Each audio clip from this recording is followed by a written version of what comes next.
Talofa lava Samoa ele atunu pele talofai ia e fa malulu tua i pa ia malu o wo mapa anga ale mus mal fa soa ua misi mai fu ko sila mai i le ngai kanga ka au le anga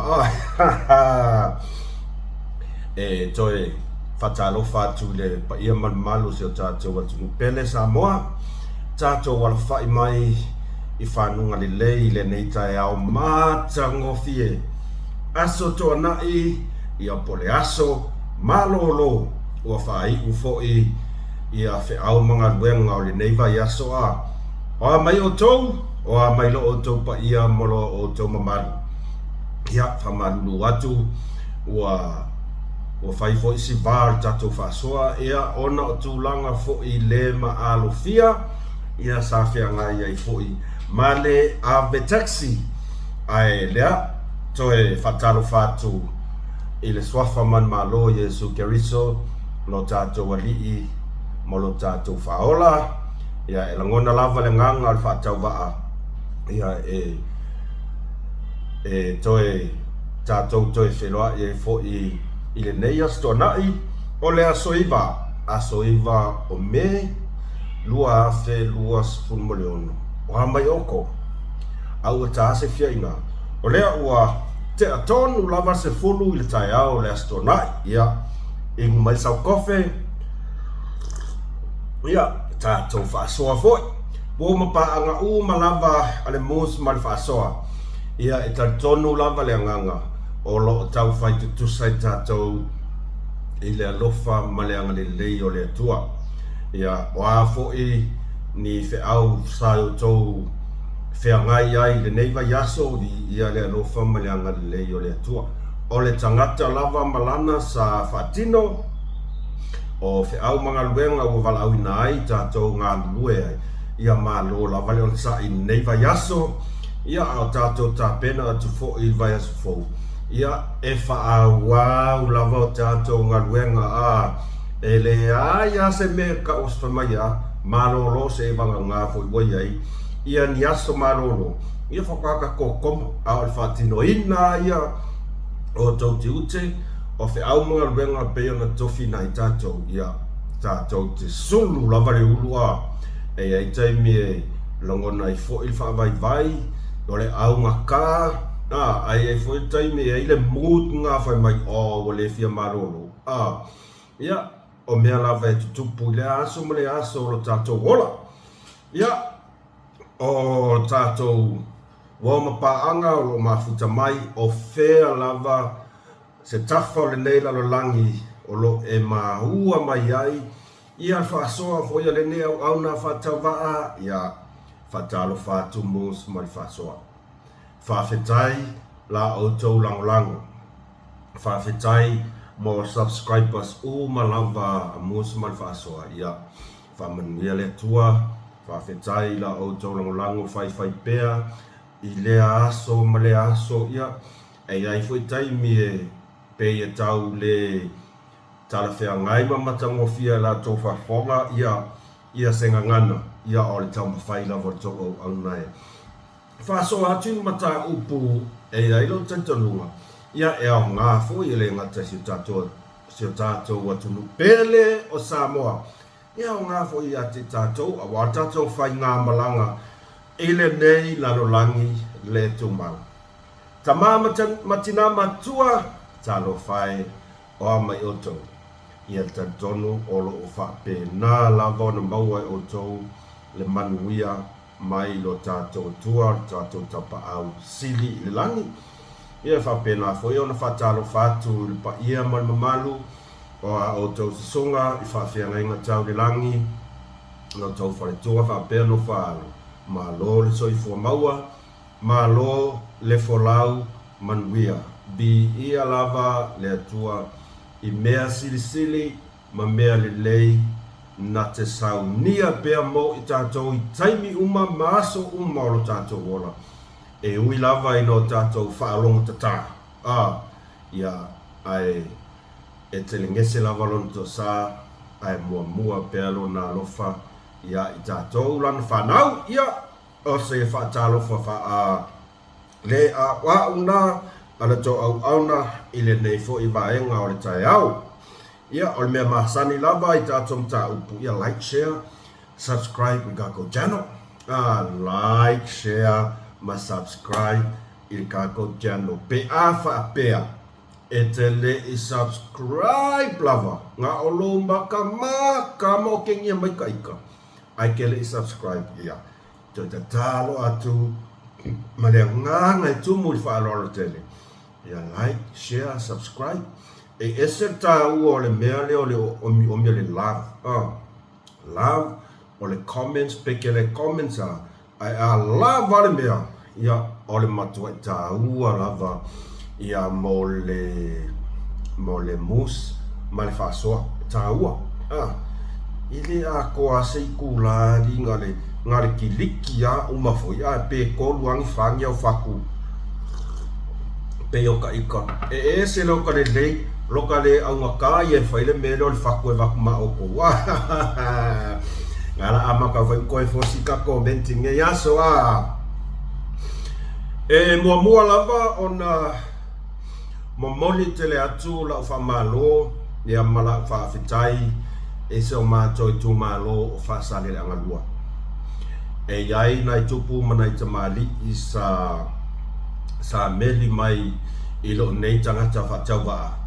Ia mamamoli mai le lātou whaafetai, ia e tusai fo i matulanga lea, ia wale po se lilo i le telo mata upu sa whina wina tulava e le nei au na whaatau waa e ala fo i ngase a malo sa fia ngai masi o mātou tu malo whaasale angalua. Ia mai tauina, ia to tele o tau, ia o mamoli maila, ia la o tau whaafetai, ia mala o tau whaamalo. Ia i tau mawhainga fo i sa whina wina toa i lene au na whaatau waa, ia nisi fo i o mata upu pei ona ia ini whaafitau ni sa tupu mai si o tātou tūmalo.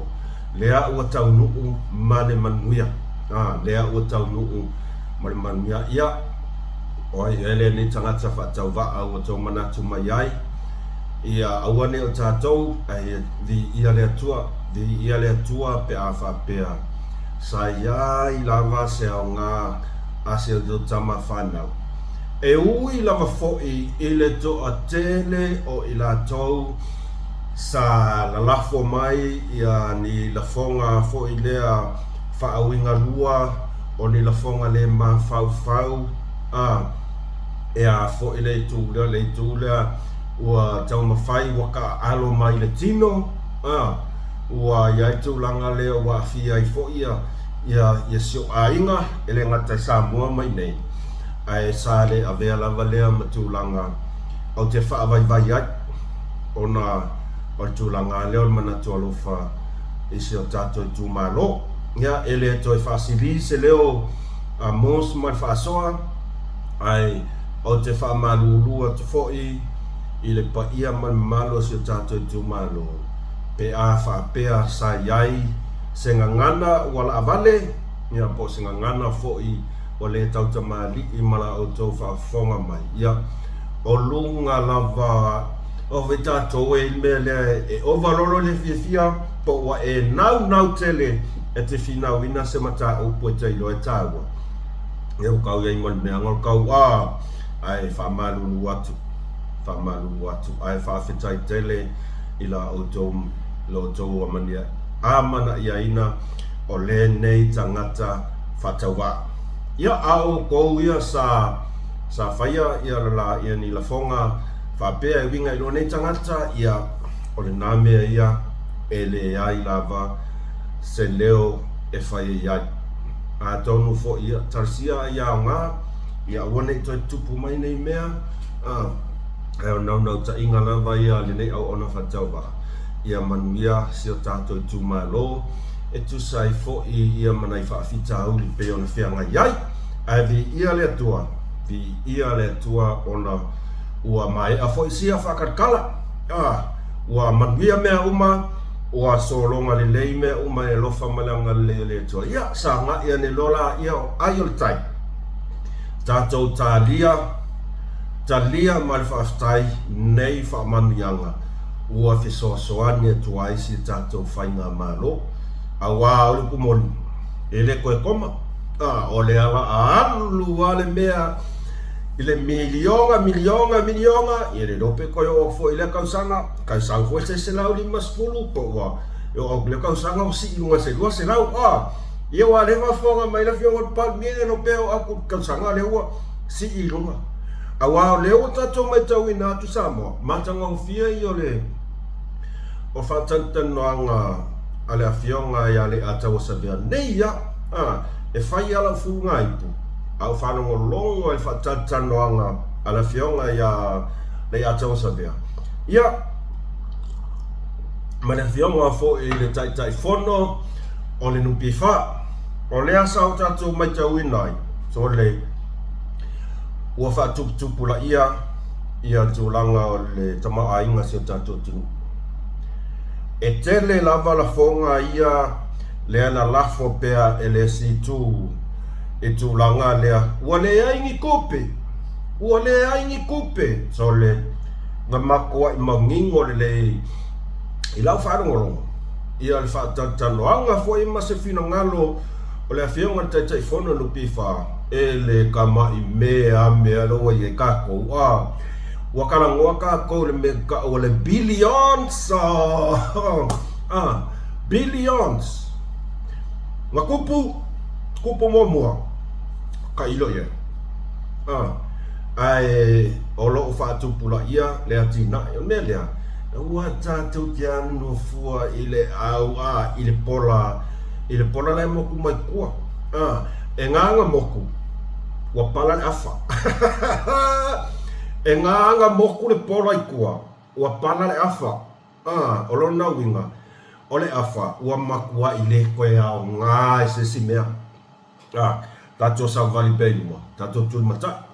O le ai mai tau ina atu. O lo manuia pēr se tātou tinu. Ma o lo fa tupula ia le atina o lesi mea leo o mai tauina atu nei o longa winga le mea kongu a lea pe ona fina o vale le si vaenga o tō mana tua fo i le tūlanga lea i le bank lea o le IMF lea sa mala mai la vai nisi fo Yesu e le tuangai lea la o tato mai tau atu manino I sau noanga la fionga le tai fono. Soli, o le makua I mangai o le mea lea ua wanga I a tatou whainga maro. O le faa ngā ioi lava le tupe, ma whata milo le tupe, I tatonu lava o se o tatou atunu. E ia ilo tantarunga Samoa. O tatou le si atunu o le tele manuia, ma o le koe mga umia I kako, nge mio ngai kalaf. Walava ai kalaf ng whai, le si o vai ngale lo kakinga inga kukong. Ai o le mai tau atu. A whai o fufuanga umaia al malo, whaka a milo lava le kupe I kongo si o tātou atunu. Kase ma nice I o le hafo se si mea le hafo tātou mai tau ina atu.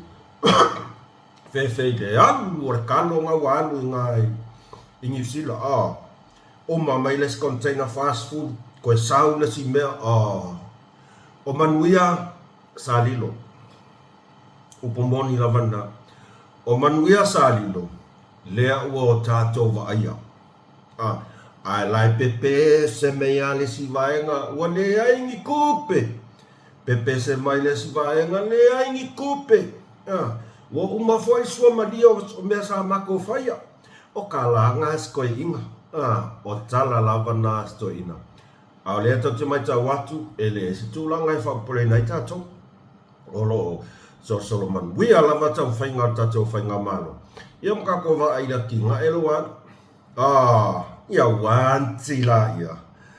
Ia, di ia lea tua I mea uma. O le kilipi leo, makua I o whawhetai ai lava I le fionga I ari atau sabea.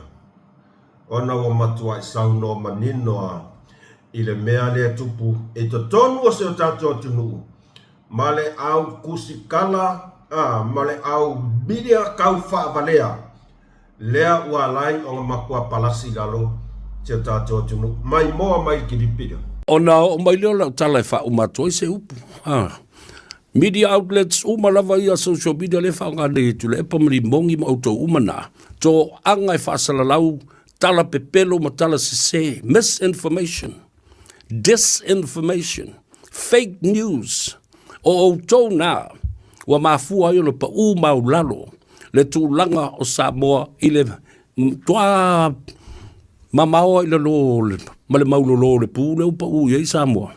O le mafua mai tangata nei, faitala se, faitala pepelo, whaasala launga uma e sau na o tua inga. All about accusations and allegations, nothing about the truth. Nothing about the development of Samoa. Yo, na le tau whaaleanga, ma le tau whaase, o tau lai, one lai e whai whaalese mea, to si I mai ei Samoa mai lunga. Ma se o mai ia e whaamatala ni mea sao I le tunu. Yo, e leise mea o ta ua I whaapea, o le tau fia, o le sao le tonga, o le autustala, ma le whaasala lau. Nothing to do with that. The data shows the reason why Samoa has fallen to that, number 59 out of 180 countries, is because of the fake news that these social media and these media outlets are reporting day in and day out. You know, artificial intelligence. If I really umayatu tala pepelo na fai. Mautou whaasala lau se na e whai na o tua inga. Ma le tau whaaleanga. Get out of this hole. You know, say something, a narrative about something positive. Dia ma whai na tātou wolai pewa penei na o mea mata ngā ma mea se la umai e tua I ai nista ngata. Whai ni tala fia e winga ni ati na e le lei. Mani mea le lei o whai e atangia mai ai. O lo so longa le lei me o. Iwan. Atonu fo i le ato toa le so longa le lei o se mea. Ai te tau, au mai nisi, human, positive stories like pe o le mele na whai nei. Tu au pepe le tama sa tuala. Jerry Warwick, lan mena whai. Whaatu lai mai le tātou au si se tala I nā fia, ma le mātango fie. Tata e umaro. Le koti sa iai o le Pasifika maana ta'alonga o le Pasifika, the South Pacific Games. Tatae le koti o le Oceania Games. Tatae le koti o le Commonwealth. 5 wafe tala Australia. 4 pine Samoa, pine Auro. Ia. Ma le tamai tai tala vau le nale tolu e ana pine Auro. Toi moa ma le 4 wafe tala. What's wrong with that? Saying something positive about our people. Ia auto vavai, na leo ali poti mai mea matangana tupu tolo al whaamsinonga. Tau te fia e whaile mea le na. Le whaale tonu o le tūlanga, practice and procedures, and the due process that the police department and how they carried out their investigations. Ale na maua umai tonu al whaamsinonga. La unga I lo matalasa. Au mai loa ma fo imalana whai unga tustusia. Ala, wa whai tala pelo matuali liwi fo lava. Matuala lafo, malalau mea mata ngā. Ile fionga te mai tai whamasino. O tau na. O tau ana. Contempt of court. Am te tua I ofo. Ile le mimilo ane o le whamasino ngai whaise mea I o kou maka.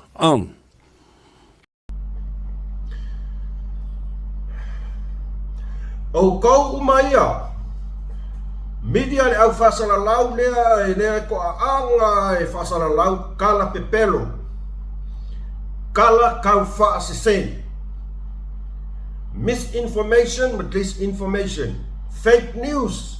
Kala fau kau whaaleanga. O kou umaia. O umara o kou.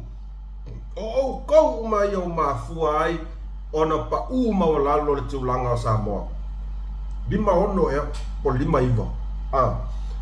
Lima iwa out of 180. Makuai pa uma ka ngai lalo tato atunuu I tūlanga ole au tusitala. Ai se ale mafua anga ona ole faasala lau o tala pepelo. Fake news. Ole upu moni lavana au te matuai tolo pulou mo whaftai la fionga I ale ato sa vea. Ona pakongwa ia saunanga na fionga I ale ato sa vea. Leanga o lea tau te mai tau watu sa mo. O lea tau te mai tau watu. I ka ngaka ngei whakarakara ngoa maila wali ia tō whaia leala o whaunga koe ia ole suka ia ture epa. E makua I le ai mani mata upu. E atangia mai ai. E le lei ai se ati na o tato tunu. E le ai ma te mani mata upu olo tau whaia fisiri ngia ia sui mamanu ia. E atangia mai ai maungi ai se tunu. E maungi ai kakarau kene. Nga o fesili kau whaalea ngā lava le mea leo wa amaka. Ai o maku ai masau a leo mai o fesili kau whaalea ngā. Ole upu moni lavana. Ole mea fwoi lea. Lea tātou te mai tau inai. E a lai o na whapena ia kari mai ai ia koe inga. Mafua mai ke ala. E mafua mai ile au faku kala pepelo. Au faku kala pepelo. Le ai ni mea mongi. Nga ol fesiri whaleanga. Whaolo a kaua. Whaleanga kai ele ku. Whaleana ati na lea tau mawhai e whainga mano. E iai se moli mau? Yes. Olo o moli mau tangata Samoa atoa. Ile kau whaleanga lea. Aso uma ele malolo. Nga o mea pepeloa. Ele aia ma se mea se kaime se kasi.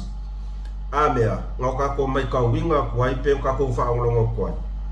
O fesili mai se fesili e atangia mai ai. E manuia pe atina ele tunu. No. Nga o mea negative. Kena ino ai ngai ka ngaka po le ale meo o lako so nga whai ai nge ia mio. Ole ti ngā lava o na sisila atu ma wa ai aku. O laua se e lava sa le atunu. Aolo whai lava le wha olo a kaua. E mafua mai e kia. E mafua mai media sia. Ia nau tau siri fia umana. O re ngau kou siri fia umana. Le au kusi kala. Le loko le anga i whai ngā malo. Maka ngaka i e whakakangoanga mai. Ia le kuangai. O le fesili e ngaka i fesili. O le mea kau ole kau whaleanga ma loko le anga. O le mea e peito sili ona la ngona ai le whanona. Ona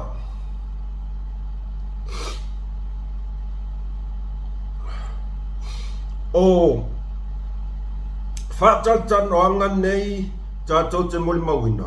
Ngā ale pāu al mea le ko ke wa ai e kuai o kua inga. Pea na saunola fionga le a tauma. Ngā o kua inga. It's all about accusation. Kuwai kau whaleanga. Ai le ai mangi mea mongi. Le ai mangi mea mongi. E la ngona ai whangonga. Taina iai po le asa tau whirangalo. Po le a sa o tau la ngona iai. I tūlanga ia. O le a fōinga mai kau o fōiang nei. Mo ke ia o kera ngai kaya. Sorry. Ai koe sau foi ia whasalonga leo po ori Australia. Sorry. O kere ido ngiu po le mea ea i songa whai ai ola. E fuafua ai niang whaamakala. Ngā kua inga na whionga i Palmia. Kua i le whionga i Palmia. O kua inga allocation la ia o le popo e iai le ofi. Pe a le whaia se fuafuanga i kangakange. O kua inga ia. Kusanga leo mai au kangaka ia kau ai mana lafo mai. O lo la tau silafia la kei lori le. O onga la kua inga. E le ai se mea wha maungi ai. E pepelo ma o whauwhaunga loko leanga. Au a kau. Kusang melei ngā re kongi mai ia. E wha leanga ai le tamani anga le whianga di Palmia. Ma le whai ngā mano. O tai o lea ua ave iai le whātuatuanga le atunu. Awa leo ka koe lo ngei. A ko sila ngei lunga i Facebook. Ai whai maingi ni post a fake pages a le hero pipi. A ko sila le iai i ka ngaka ngai comments ai. Ngare ko a kasi pe ko lua pele ai fo isesi e lango i post kau whare anga ngai whai. O inga kau kongo i ka koe loa. Ua makua i o mai le kungu e la lango o le whainga maro. Ai ua whai lava mani mau ki ngoa. O le whare anga. O le upumongi na wanga. Le ala o sau no ai la whiong. O ifora. O ifo e whai se mea. Ia koe kuwa i lunga le swafa. O le atunu, Samoa. O i whai se mea koe kua nunga pe ko ken whai. Ale ai, sole, ae. Te waka kau fo i o ngā. Ia, pau le mea. Le alawa tau te tādia. Le tau te tādia. Tūranga e. Tam whainga ai. I la ua li i e valo mai New Mauskadia. E arkai. Mo tau sila ia i wha maoninga o kua inga media outlet ia. Ko sila ia wha maruru watu o kiripine ala tato whaasoi. O a telefoi o umanu whaasoi nisi o tato au whai ori. Ia longa wa unga bis. E ka kau lava o ngā whia o iai so u leo. Masau mangaku. I lau po lea. Whafonga mai kiripine. Tūlei pa, ona nafi sa o maitawina inisi o mea e whaanono ai le maitau. Wa matau na toi whaatawina i Samoa le mele o le muli moa, wane le whaafonga mai le tunu. Ai talu ona e tautua ina Samoa. A ngalua le mtanga luenga o tupe, whaima whaipule, a vea me minista o le kapeneta, whaima pale mia i le luas fultolu tau sanga. O lo fina ngalo atoa, ia tū māti e le atunu, ma ia manuia o tangata. O le aso langona i lo maita wina o le tūlanga solo muli, ua o iei le atunu sa e ti ngā ina e tāpena. Ua kausila sida la iai Samoa, ma kou whaafofonga la iai, i lesi whaakaika inga lea o le mea e ka au ole fake news. O kausi sila la iai, i lesi mea le ka au ole whaakupu kala pepelo. Fau kala pepelo. E whaaleanga ai se tau mawhainga a sestangata. Kausi sila i ku ai ngā whaasara laulangi. Lea na sau noa mai ai la whionga i ale atau. Koi ngā kākangi? E lea ia mangi mea le lei. I ko kongo lako mawhau ma lako loko. Ngā o mea ele lea ma mea parapala. Mai tauina man whaanoa noa. Ele mai tau watu. Wa amata o ne toe whaatauina le muli moa tu lau lava. I to tonu o se tātou atunu. A e talu ona e tautuaina Samoa, taitaina Samoa, Ngalua en mata ngalua ngā tupe, whai pule, miniska, pane mia i le lua sfutol tausanga. O lofina ngalo atoa, ia tū mātie, le atunuu, ma ia manbuia o tangata.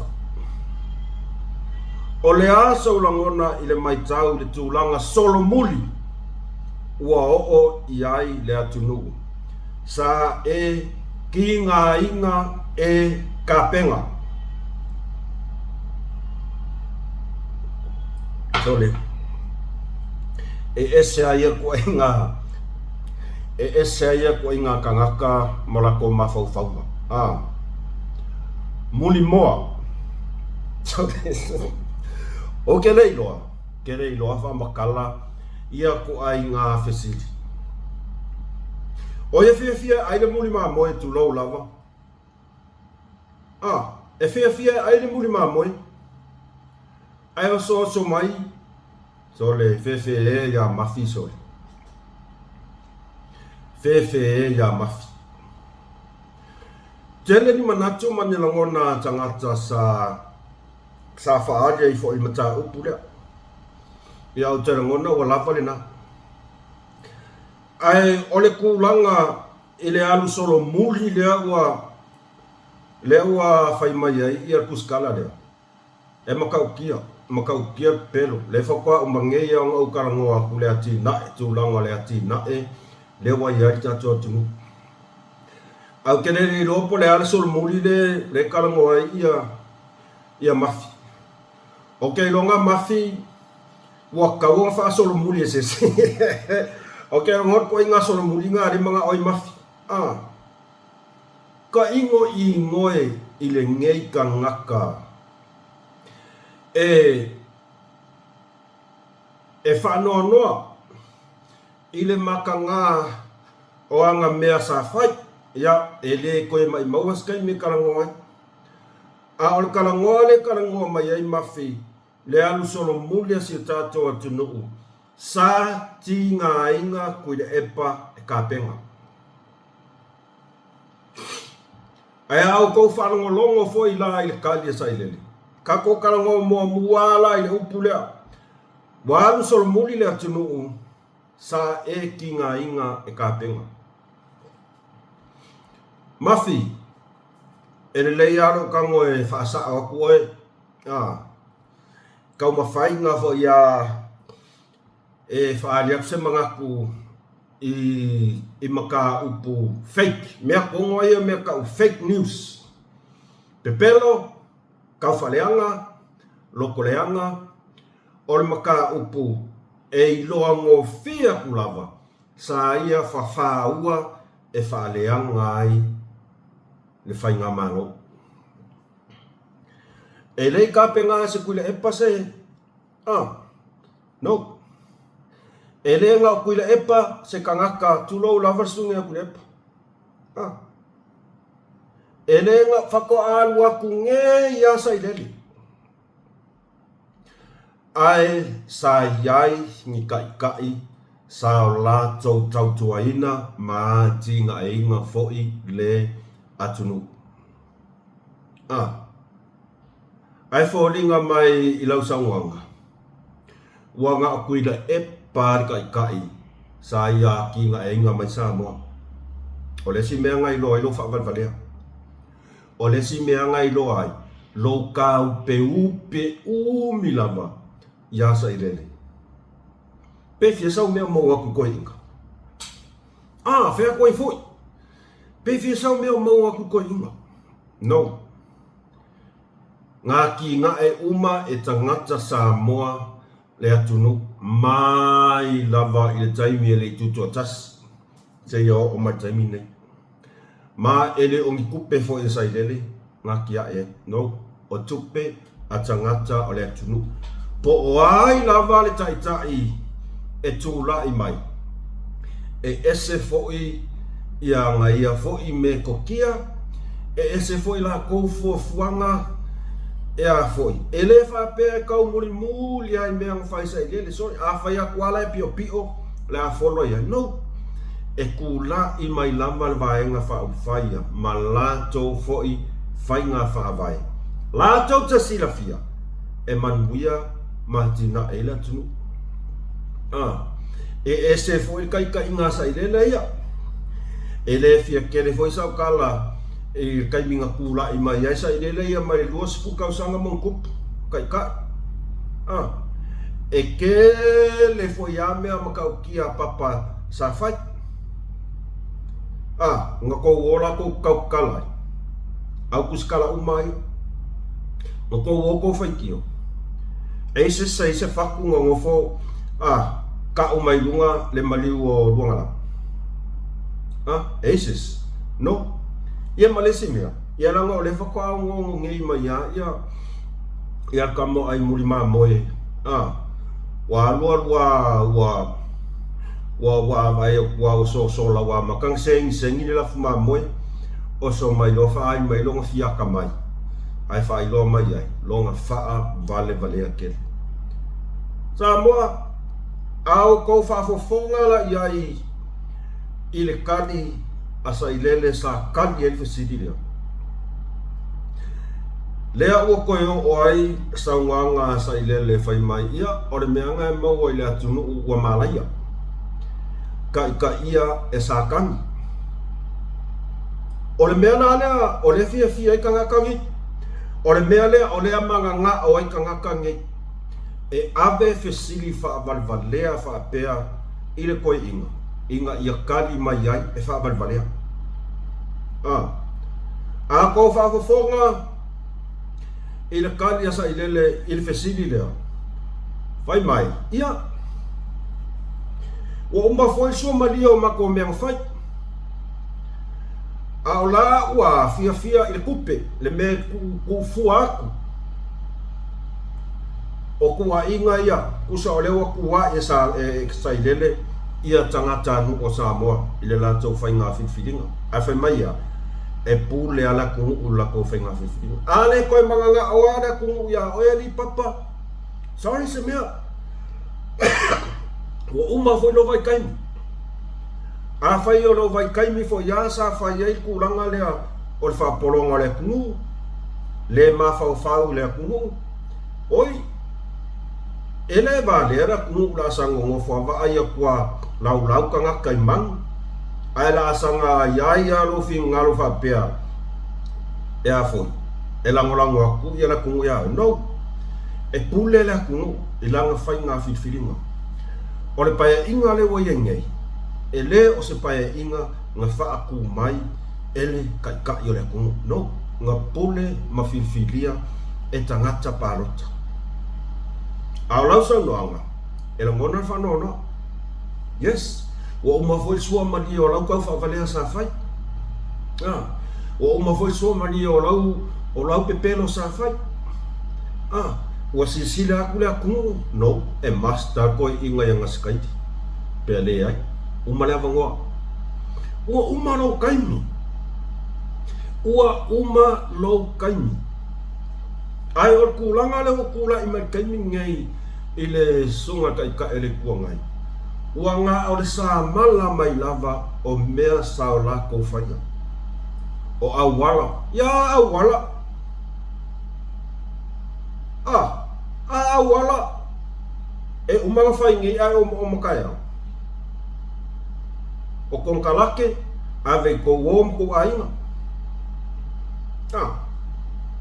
e makau kia o longa winga ua sila atu la tunu ua kau fai se swinga wala vale papa ya o leo o mako fili foi ile fionga ile palmia le tula i mai nei time ia malanga fai nga maro o leo foi matou te mai tau atu mo matou tuli mata ia pe manuia le tulu a fa pea foi mai tau atu e le tulanga mai tulanga lele ia o le atunu lava e faia le filifilinga ale atu langa le wo o ira songa e fai ngata o le atunu ua malaya ma o lo taita ia e sa kang o kau sila ia i Samoa i nei tu ai ngā la fonga fa pe nei e la lafo e se tangata sa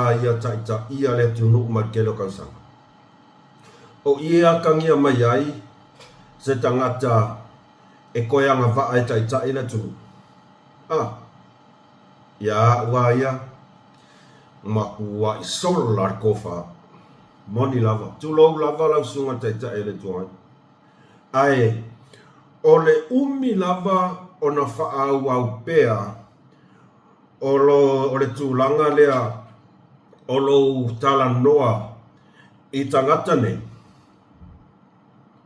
O le faa au fo ile na o na sila sila atu o le atunu i le tūlanga lea ua iai oi. Tūlou lava. Sa faa lolo mia oi le atunu atoa. E tele tau sanga sa e tula i mai ai sa tai ai sea sa fa amati e oe ele atunu ele va pia e saurua e alu no sa fa amati e oe le atunu malesi mea ia e mana tua le amakanga o lo tula i mai ki palemia ele i palo ka oe nga hand pick oe o se fila ngalo la le atunu no ele i fina ngalo ia ile atunu o lo wa fia palmiang e kolo ia kofila ora nga o ke o fala uia ia te oe le tama le toe ina matua i lau sau lau mai vai kai mio e palmia a ua e le mafau nga hen piko ele o fina ngalo le atunu e ngofolo makasui uma mea uma inga ia whaawau ai pea o nga e uol pawa ia wala o le asira fia o mele tunu a tu langa lea o lau fai mai o le atunu ua mala ia ma o lo taita ia e sakang e atangia mai eina lou le toianga vaa e avea ma se taita ia e ia taita nunga e umari o langa ngi e ke le koe kulai mai ma pe ia ngo fai aku pea Samoa e le umar pai inga ngi I know hero pipi mo ila or ngau ka ko va ia kuat tu ai nga fasala laula ni le ko ke mai kau ko ia fesilingia fo ese trasio fasala lau ia ko inga ile asonna ma fesilingia ai ia le fainga palota avai mau ko kusale mele ia nga silia kule ia suile ile sule hero pipi le sa le I kauvanga ai kari masa idele fa sanga mai isi uso ya taialiseu ole a oso mai kalangua mai a taialiseu a ole sila ile lato sui sa tauva ilalo ole fua ale hero pipi wa pe ya si inga e papao o ai foi ia ole sui to tasi foi lo man wa pe ya si inga e papole o la timia ole si le hero pipi a wa makua ifa akua nga ilava sitamali sa ta pena matamo ilalo ole vaenga fa u fai hero pipi ia e fa fea o ka ko va yaku sa lango hero pipi ia wale va ko siakia va ko bounce back no money in the bank o mal fa nga palo ka yo vi ia lo kim ia fesilia ko fa sa lau e ko la mal fa nga palo ka fa sanga mai fai ka lo ka yo diseu ai wale ma fa de la ko sui ele imanuia tu lo la va fo ile le foi tamali I opa ia mau mamat ai o se vai alofa e va ai male alofa ile tulanga ile fa nga inga o ele sa fa nga ai a o le ka ko va ai kunge ele ia istulanga fa pea sa fa tu ina e vai nga fa fai le ro pipi ia oi Kusasale ya iso la ko fako ko inga fa pe mang malo kawa inga oso kawa inga oso e fale angai ia le fo sa no mai e ai le mato sui le sta le ta pena ile fa inga palo ka asafa talua olona winga fa pe olea e ai le sui le hero pipi olona winga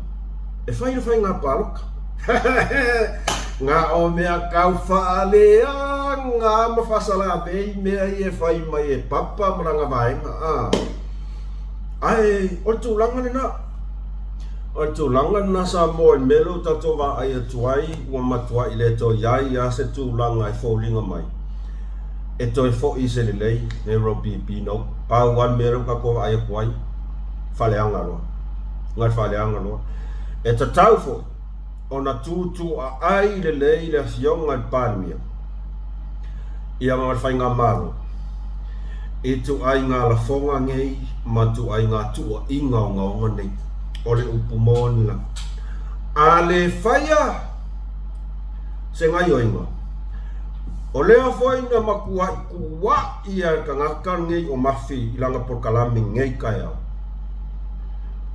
o le la auli al mali e toa nga wha kong winga le ko mesina i nga ia koe wha whainga ruenga le tau whai ala leo o kua inga nga o le la aulian mali e toa sa ia wha ton wina o upu lava nei na sau i kua inga nge accusation wai maaya wha ton wina ia le komsina le tumau ina ia koe whawhainga wenga ia liu Samoa lawa fionga palmia oku ai ngā kua inga ngei e le kakau ona o tātou whaasiu si umata iai ai se a le anga o lea i whawhafonga le tunu a le ai se ngā wenga i whai iai o lona wina e alu hafa pele ku esa o ala le po ole esa o ala le po ole ai ia tu lo la vo foi ia le fionga palmia ma se tato fainga malo e te tau lava na oni o tato no fa i ku inga o nga fa pene ia tartonu ia o lo ta pena ia e le ngal pau ia ngi kua inga e kene le mau kua inga nga a maka nga ku maliu pole fefe e fai o le sau a ka ngaka marang kamo mai fe o le wak o le pole e maka kia e kaun ka kuku kua ai ia le palmia me ka ko whainga maru ia au ala vangi ku faua ku ainga kua inga o ngongongi o awa e kuai lo maka ko whakirengese ia e whakali ere kungu whapeo so le sa o ala ai te tau ona ele whaatau ana wina ai na o se manatu vai ale au ona aua ka ko whakuai ko inga ia ka kongu o ngā ua ka penga iai talo sia pea whapeo na o tau ta pena iai ai e le longo marie i le whaafofonga al pa ia man o le tunu e le longo marie ko inga la fonga mangei kua inga o ngā whapengi whai loa a mai ku e iain whamaungi ai ngō whaies whakongu e le ngakai ko inga kua inga e kele kua inga kele ia whai a kua i fo ai na o se manatu lava ale avitex ai le faya ia tulanga na tato fasoa na mta opule ne yaso samo ai fa fetai te le lava le tau mafuta mai fa malulu atu foi i se ngana o le tau tamani i lau tau fa fonga malu ave fali o tau finangalo fa ngalo mai ia se ato au na ai tau tuana toi famana tuatu like share subscribe in ka ko channel manuia tawon mga umo te toe o le nei fo yaso mo na fuafuanga tātou toi whailoa I foi se taimi o I luma mai mos mal whaasoa I Malaysia nei alofa tele atu whaasoa I fua ia